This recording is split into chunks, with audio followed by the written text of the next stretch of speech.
Let's examine the printing press, an invention that transformed the spread of knowledge. Before the press, books were copied by hand, which was slow and expensive. The invention of the printing press in the 15th century allowed books to be mass-produced, making knowledge more widely available. Consider two examples.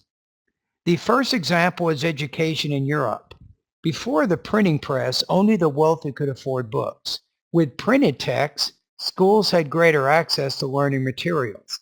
This allowed more people, including the middle class, to become literate. Over time, literacy rates rose dramatically. The second example is the Protestant Reformation. Martin Luther's writings were printed and distributed across Europe. Without the press, his ideas might have stayed local. Instead, the press spread them quickly, leading to major religious and political changes. These examples show that the printing press accelerated learning and social change by spreading knowledge more efficiently.